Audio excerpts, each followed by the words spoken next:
Hey everyone, welcome back finally to CineHell. I really am sorry it took us so long to get this out. It's totally my fault. I'm Joey, I'm Janice. and we're talking about Capaldi like we promised we were going to right after Deep Breath, and then we recorded it. I swear to God, we recorded it, It's and true. then I was a dick, and I was like, I don't like Capaldi that much, and then I was like, I don't want to put that out there until I actually know whether or not I actually am going to like the guy. So. No, I like Capaldi. He's got his pros and his cons for me. I mean, all of the doctors do. Yeah. Well, that's the thing. I wanted to warm up to him, Yeah. and I have now. I quite like Capaldi. I apologize for weird noise. I'm bumping my microphone a lot. Um, I it took me until probably the Robin Hood episode before I kind of got into the groove of the Doctor he Yeah. is. I Like loved Robots of Sherwood. that was a good one. The thing is, for reference, we're recording this two Two days week. after. We're 2 days after the Mr. Pink found out about the TARDIS episode. Yes. Um, we were just talking about that right before the show, actually, that it's not a good episode. It's a But it's not bad. necessary. To me, it's a necessary episode because they've established so many things about the Pink family, and about his relationship with Clara that they can't just be like, and moving on. And he was So bound to find out about the doctor at some point, so. So even though I kind of wish this had been more of a standard Doctor Who episode, introducing him as a companion, it was different, but it wasn't bad different. It was just kind of meh. Yeah. I mean, like every other episode, it's had points that I liked, had points that I didn't like, but overall, I'm not yay or nay like, oh, I loved it as much as I loved Robots of Sherwood, but it wasn't, I didn't absolutely hate it.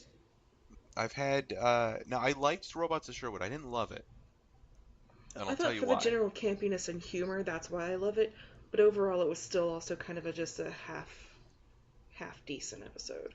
Now I'm going to tell you the same reason I like it is the reason I don't love it. I Well, like it because it is essentially taking three or four different episodes from classic Doctors and revitalizing pieces of those into a new historical. So I I've like that. noticed, yeah, I've noticed a lot of callbacks to previous Doctors. Right. Now I'm going to get into that in a second.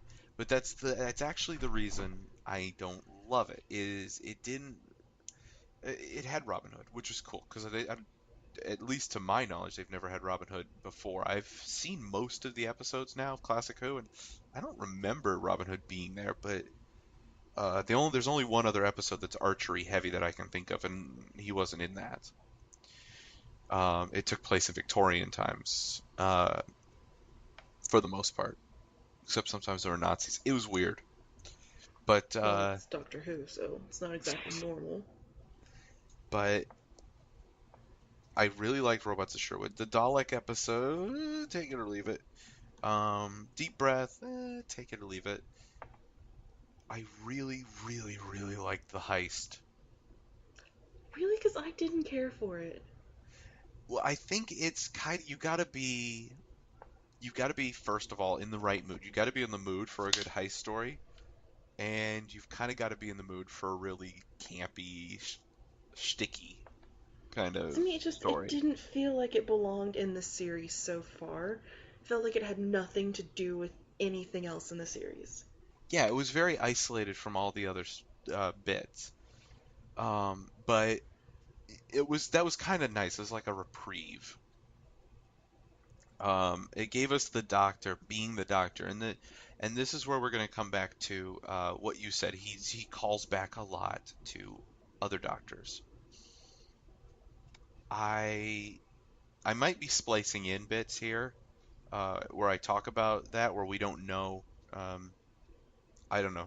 See how lazy I am in editing, but I might splice in what we were originally saying about Capaldi back when we first recorded, and how that's changed is that now I know. Before, I didn't know what kind of doctor he was. Like, I couldn't get a feel for him. Now I know what doctor he is. He is, you know how they have names for each other? Like, they always call number two the flautist. Yeah. Um, they're like, or, uh, oh, what did number one say about two and three? Something in a dandy. Oh, I can't remember. I can't either. But and then of course more recently, 10 was the one who regrets, and 11's the one who forgets. Yeah. They have these names for each other. Um, if I was to guess, w- they're going to use either one of two names. The contrarian, because that's all he freaking does is get on people's nerves and argues. He's all about being in complete disagreement. Pretty much, as from what Or I've seen so far. Right. Or he's the fanboy because he does nothing but reference classic doctors. Which is another thing I've noted. There's so many. Well, it's not just classic. I've seen so many moments where I can see 9 or 10, and I haven't really seen any 11 yet. I haven't seen any 11, but I But I've kind of seen like definite that. 9 and 10. I, I haven't really noticed 10, but maybe. 9, I have seen. 7, the spoon that he fights Yeah. with. Oh, I loved the spoon. That's one of 7 spoons. Yep. Um,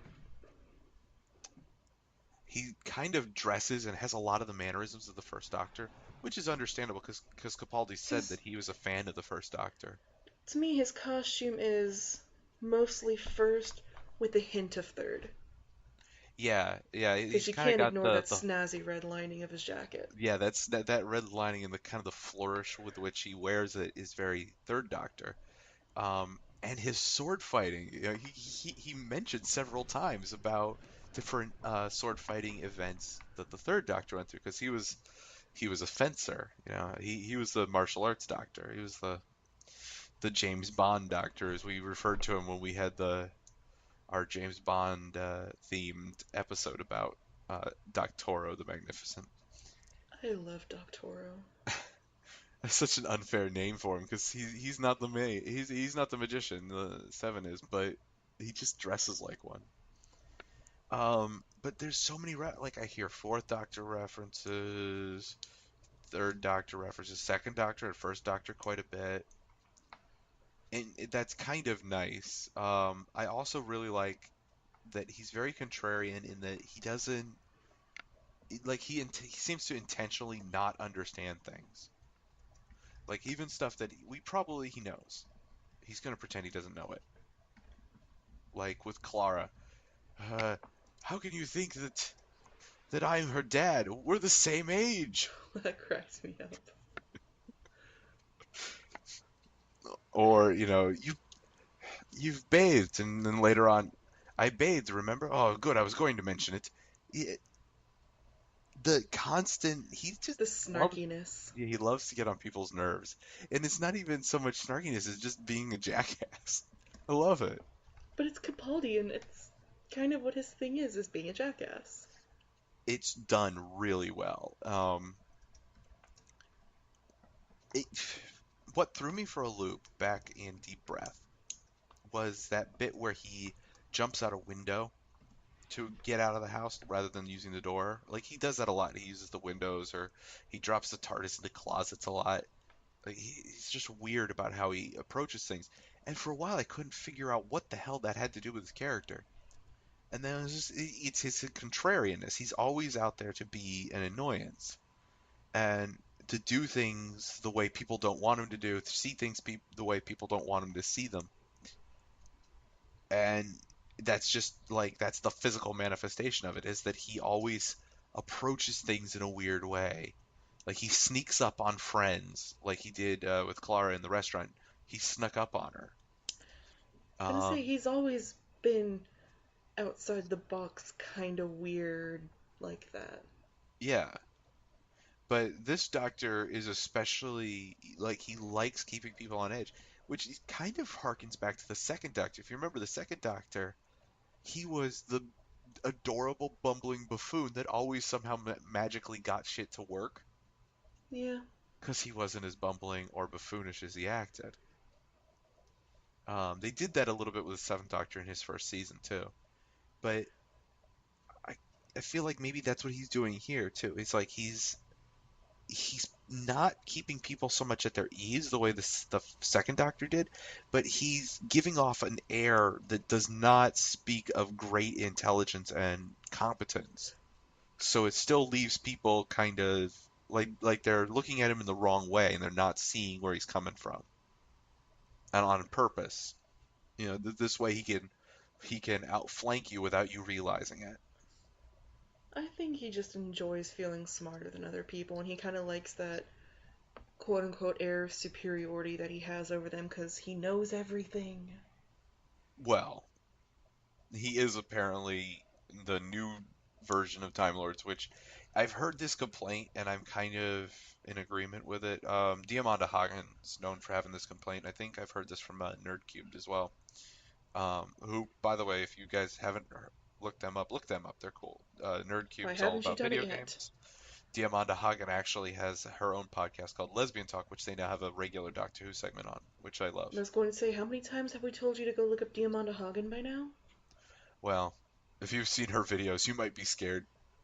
I That am. is also that is true, because she can do things. The Ledger bitch is going to kill me. But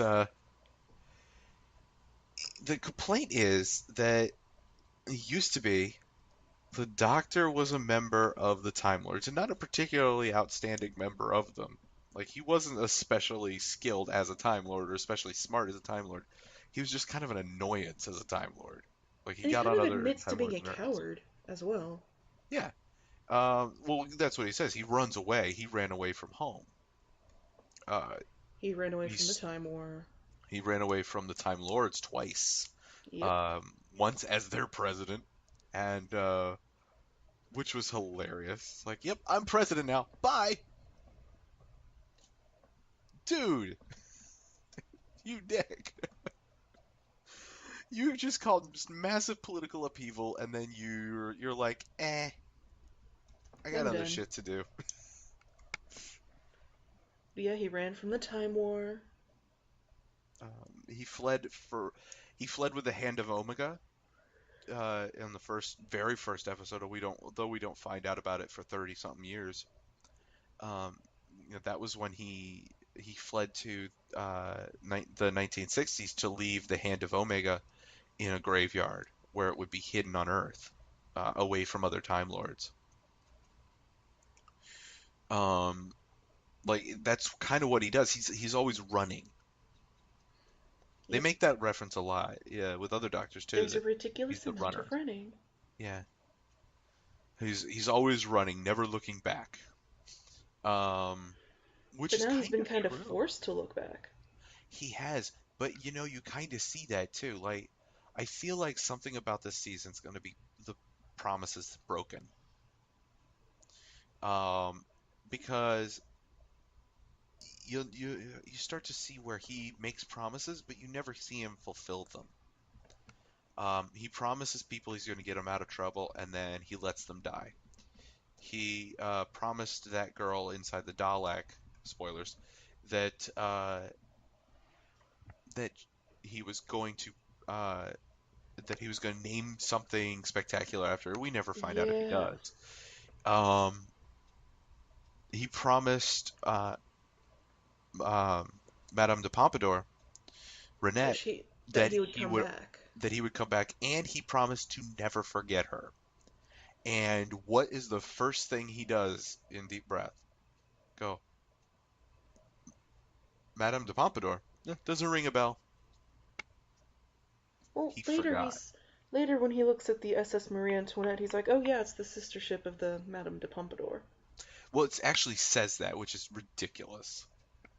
Yeah. Uh, he's on the Marie Antoinette, and he looks at the like there's a plaque or something that he no it was It was is on the little this is thing that why he I pulled thought it out. was yeah, it was so stupid because it was on every single circuit board. It said sister ship of the Madame de Pompadour. Apparently, Madame de Pompadour is like the Titanic, and you just mark it everywhere.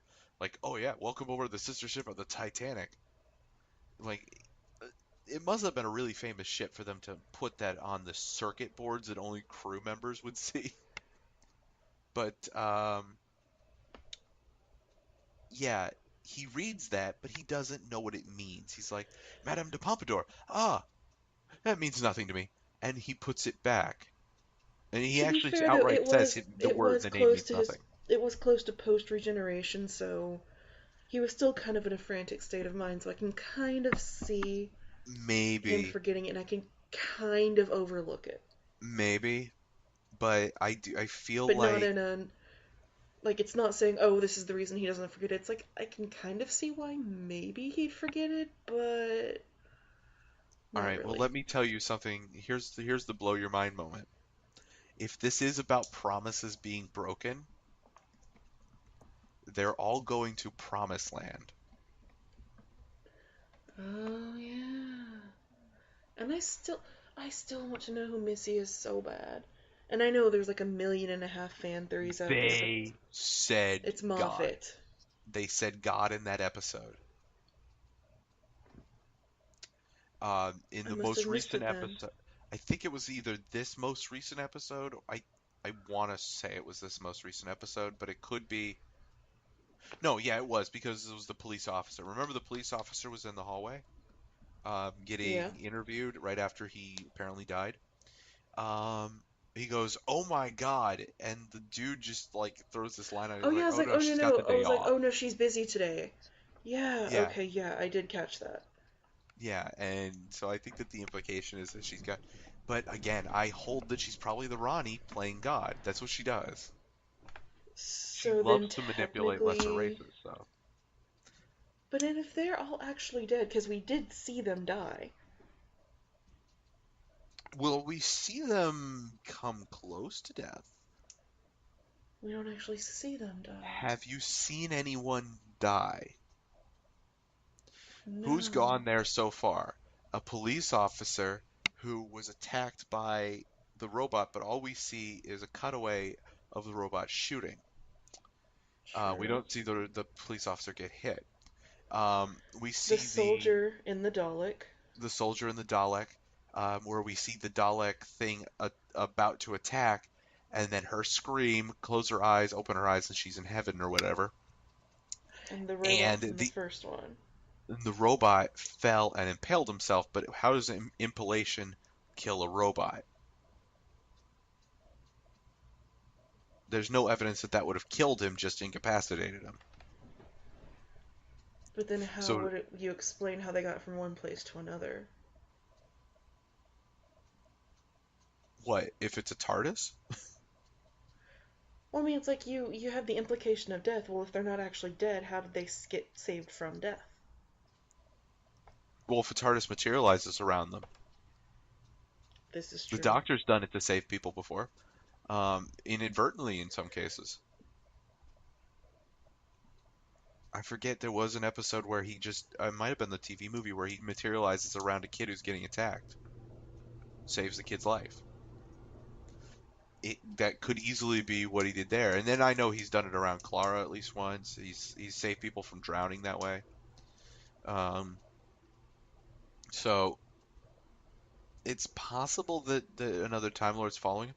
The other possibility that I can think of is because she's moving through time. Uh, because these are happening in very different time periods. So all I can think of as the other option is that she is another more powerful race, which would be nice, But because that's always been Diamanda's problem, is that whereas all the race is more powerful than a Time Lord. well, what races could it be? Well, the Great Vampires could be a race. That it is. Not all of them are huge. Um, Although I have to say that that was like the coolest idea ever, that the Time Lord's greatest weapon were giant ships that are just made of solid metal that are the only purpose of those ships is to impale giants.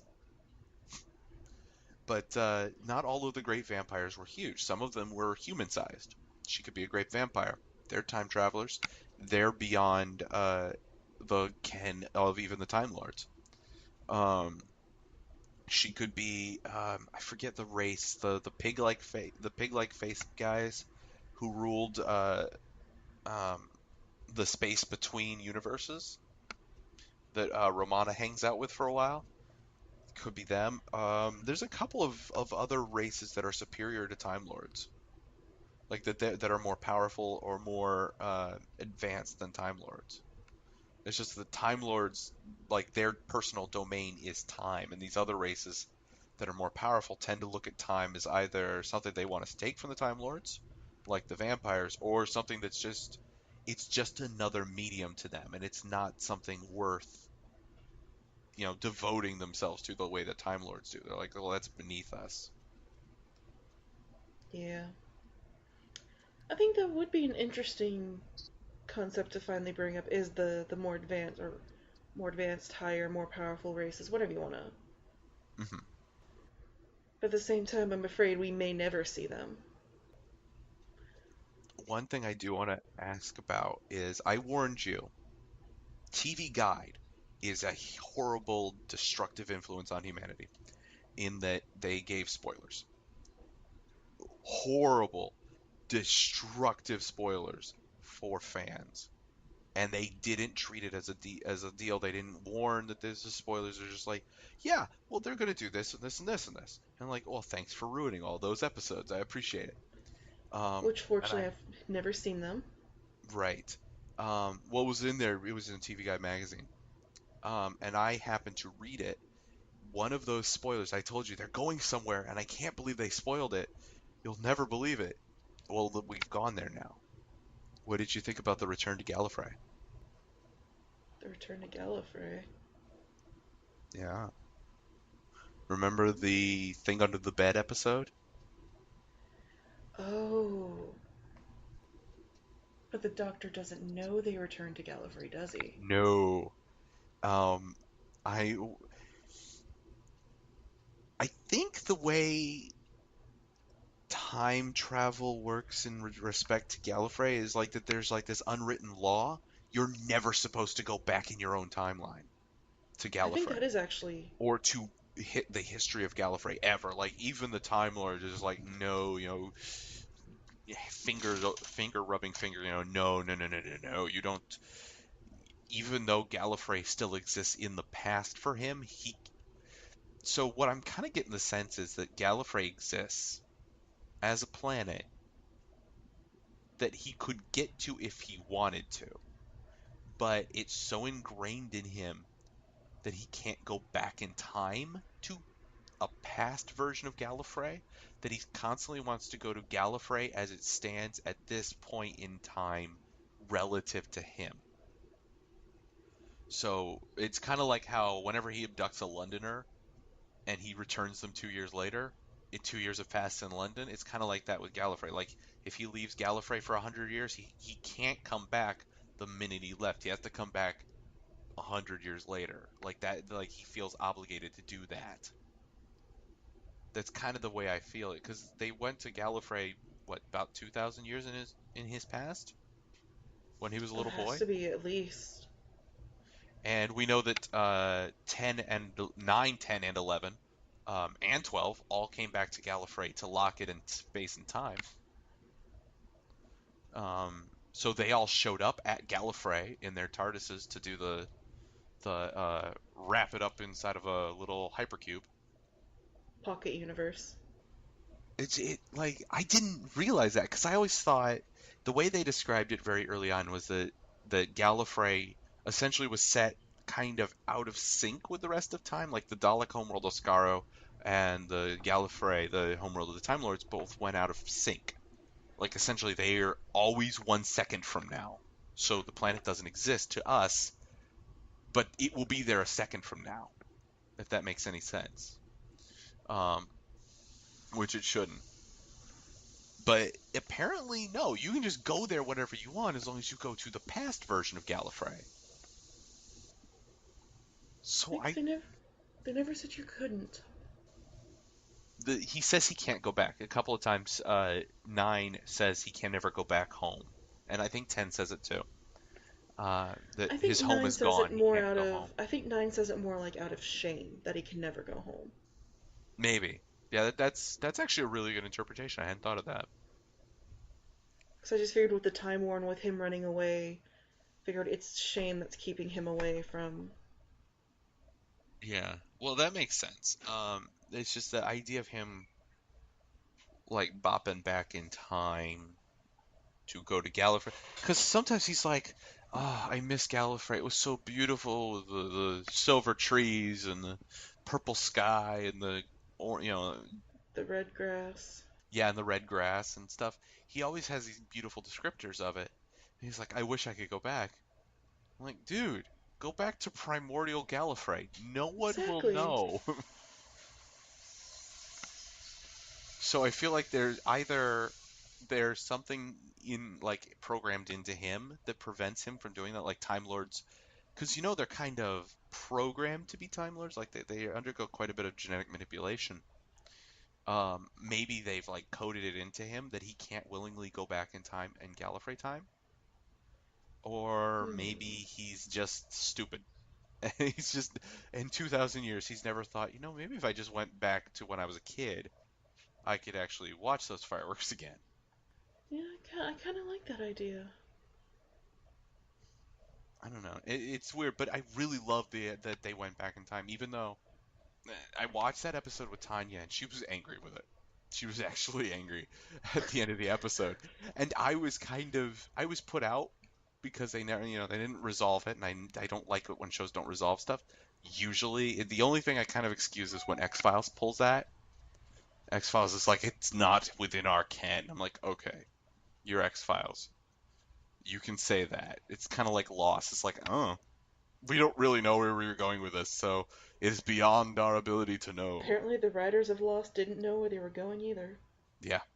So she was mad, and I was kind of put out that they set up this thing. There's obviously something standing behind him in the room with little boy Pink.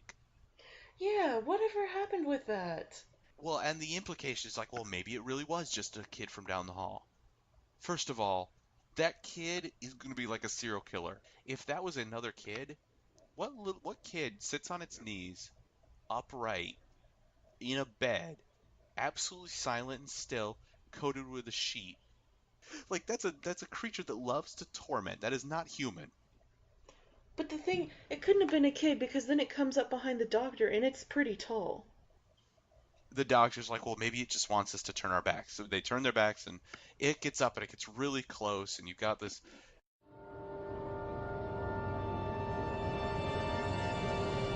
kind of music going on where you're like, oh, something's gonna happen, something. And it's kind of like I kind of expected to hear like the Velociraptor, I wanted it to be something not just, but I went back and watched that episode or that bit of that episode again. Its head is a little too big to be a human. Whatever that was, it had that whatever the actor that was standing behind them on the set was wearing was big, like it was a big face augmenter. Probably wasn't anything detailed because they blurred it all out, but whatever it was augmented the head to be much larger than it should be for a human being, like much wider. So it was like you obviously set up a creature that I want to see. they're probably going to bring it back in later in the series, you know that. Maybe. That's true. That is entirely possible. But what gets me is the the doctor gets all of a sudden just kind of out of nowhere obsessed with the science, which I guess maybe he's just bopping around for a long time alone. Um, but then he drops it just as easily, which again I hope you're right that they're going to bring it back later, but I'm put out that he dropped it that Yeah, easily. I didn't like that either. It's like, okay, you made a big deal out of it, and usually if you make a big deal out of something, it's important, but this, oh, it's just, oh, they dropped the Well, blanket. what's even more important to me is that he makes a big deal out of it, and then instead of having no proof, like if it was just Clara grabbing his leg, the little boy him, that would be like, well, there you go. There's the explanation. I mean, no, no one ever explained why Clara has had that dream or other people have had that dream, but now we know why the doctor remembers that moment. So that would have pulled the X Files. Is it real? Is it not real? Who knows? Kind of thing. But they didn't That do that. that They could also kind of put something very distinctive there, very physical evidence that the doctor saw. He knew something was I mean, there. that could also play into the whole impossible girl thing. Like, how could it possibly be Clara that grabbed my leg as a kid? Well, yeah, well, he never found out that it's Clara that grabs his leg as a kid. In fact, he never knows that they go back to Gallifrey. But Clara's just like, you need to drop it. Trust me, you're not going to find the answers you want. They have physical proof that there was something creepy as hell happening in that kid's house, and they just let it go. And never bring it back up. And even better, they left the kid. They're just like, hey, little Danny Pink. Danny? Is that his name? I know his last name, but everybody calls him Mr. Pink. I can never remember his It's first name. Danny. Danny Pink. Okay. They've got little Danny Pink, and they're like, yes, you're going to be a soldier boy. It'll be fine. But they leave him there with something that obviously was out to get him or creep him the hell out. See, that's why I definitely think it's going to come into play later, because now that Danny Pink knows about it, he's going to be involved more with the TARDIS itself, and so whatever freaked him out in the past is going to come back, and that's going to change the Doctor's mind of him. Mm. I kind of weirded out that Danny saw Clara. Now, I kind of buy that he saw Clara and just passed it off later on in life as a dream. I can deal with that. Be like, ah, yeah, as a little boy, I was dreaming about really hot chicks. I know I'm straight. Okay, fine. You can pass that off. You can just be like, yeah, I dreamed about a hot chick. The end. But the Doctor's pretty freaking distinctive looking in this incarnation. So when you get a janitor that looks like a guy from your dreams as a child, like your horrible home invasion nightmares as a child, That's a heads up. if that, if my, if the first thing I see, or first thing I think of when I see the Doctor is something grabbing me in the dark of night and terror beyond imagining living under my bed or invading my bedroom while I sleep, when I see this mystery man who's old, the first thing I'm going to go is, did I suppress a rape memory from when I was a little kid? Like, this guy's bringing up some dark, dark thoughts in me here. I think I need to talk to somebody. And apparently he never does. But, see, like, I was like, he doesn't seem to even recognize the Doctor. And that bothered me. Because that was a pretty traumatic event. You'd think that he would recognize the Doctor after that.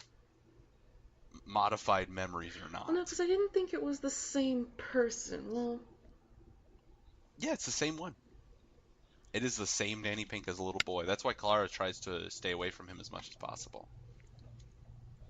Like she tries to get out of there as quick as possible because she doesn't want to leave a lasting impression.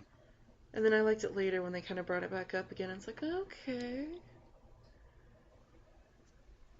Yeah, the little figure. I like the figure, and I like the kind of forewarning or foreshadowing that where he goes, yeah, yeah, time travel runs in the family. That's why I'm pretty convinced that Claire is going to leave because her and Danny are having kids.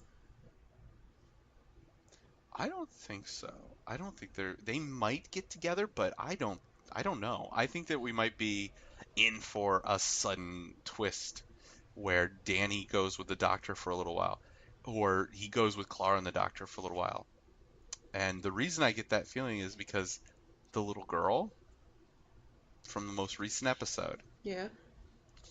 I'm getting a real Dodo and the teachers sense. Like this feels very much like the first Doctor setup.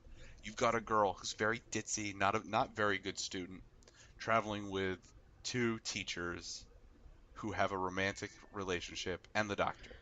An old doctor, two romantically entangled teachers from Coal Hill, and a poor student bopping around the solar system. See, for me, is I missed her name the first time they said it, so I just saw her as is. So for a Hmm. while I was thinking, is that Melody Pond? Oh, I hadn't even thought But about then they're like, maybe. no, her name is Courtney Woods, and I was like, oh, okay, then it's not. Oh yeah, yeah, and then she's got her But like I parents. said, I But kept yeah, she missing does. her name. And then I finally heard, and I Yeah, was that like, would oh, have been that would be interesting cool if if it that was was Melody. Melody. That would have been really twisted if that was Melody, though. Gotta say, that would be kind Yeah, of that would be very twisted. that'd be kind of messed up because he talks about River every once in a while, I which I do kind of like that he like that he brings back hasn't actually River and talks completely about her. forgotten. I don't like that his problem with soldiers gets on my nerves because it doesn't make any sense that he'd be cool with his best friend or his best male friends are Jack Harkness, a captain in the American military, Brigadier Alistair Gordon Lethbridge Stewart, a brigadier in the British military and then the UN military, and um, Jamie, I forget, Jamie McCrimmon, a Scottish Highlander soldier. I love All of his guy Jamie. friends are soldiers. What's his problem? It might be something to. Even Turlo, who wasn't really a buddy, just sort of a companion, even Turlo was a sleeper soldier. He was a sleeper agent soldier for one of the Doctor's enemies. Every guy he travels with is a soldier, and he gets along with most of them. I don't know what his problem is. I don't know. Anyways, I'm sure we'll find out. Hopefully. Because, I mean, we're not even to the Eh. middle of the season. There's so much. Like, one big clue that they're saying is the last episode of this series is going to be A Death in Heaven. So that's something to look forward to. I wonder if Clara's gonna die. Maybe that's how they're gonna get rid of her. I don't know. That'd be That would be dark. dark. I don't know if that would be uh a- Adric dark, but that'd be pretty dark. Hmm. Oh yeah, spoilers about Adric. Uh, from 25 years Yeah. ago. It's not really a Anyways, spoiler. um, not anymore. So, all that being said, my original thesis was uh, from the unaired bit, Capaldi was not really grabbing hold at first, but now he's the Doctor again, and I like him. I really like him now. He's a good mix of 9, I 10, don't and know. 11. That's what I love. He is a very good mix. I think I see a lot more of the classic Doctors in him, and maybe that's because I've watched a lot more of the or of some of the classic Doctors that you haven't. Probably. I see a lot of number one in him, and I love it. It's been so long since we've had really any hint of the first Doctor. So seeing Hartnell like Doctor again is very cool because he's grouchy. He's an asshole. Yep. I would not be surprised if he kidnapped his companions. Um, so we got a lot of number one, and then I also see uh, a bit of 2 and 7 mixed with the attitude of 9. I definitely see a lot of 9. There's quite a bit of 9, but not angsty so much as just Yes. grouchy. He's not the super happy-go-lucky that 10 and 11 were. I can see my microphone is picking up my cat. My cat is announcing that I should be finished podcasting Hi, now. So, kitty. real quick, uh, real quick, uh, kind of ranked, not numbered order, because there's 13 available doctors. Of the 13 available doctors, where would he rank for you? Oh, right now he's pretty near the top because he's not a lot for me. A lot of them were either they're the happy characters or the sad characters or they're the angsty characters, the grumpy characters. They always had their one specific trait that outshined the others. Right now, he just Hmm. seems to be a normal person. He goes through all the emotions. He's just a jackass at the same time. Yeah, I really love how I would put him. He's not my favorite doctor. That's still number two. Number And my second favorite Doctor is still Seven. I'm going to put him at the moment, subject to change. At the moment, I'm going to make him my fourth favorite, That's I pretty think. high. That's pretty high. Uh, with the caveat that his introduction is awful. Uh, like, it doesn't do a very good job of introducing the character, and it makes him seem a lot more villainous and cruel and angry than he is later. Later on, he's just Yeah. crotchety. And Deep Breath and the Dalek episode, where the heck it was called, Into Into the the Dalek, Dalek. are are he's so angry, and like the Daleks is so much hate. And that fades away very quickly, starting with Robots of Sherwood and going onward. He's crotchety, he's contrarian, and he's amazingly hilarious. And that's the Doctor that I like. So starting with his third episode onward, he is number 4 on my list. Hi, kitty. Yes. All right. She is definitely telling me I have to get finished with this and start feeding her. So thanks, We'll see everyone. you next time.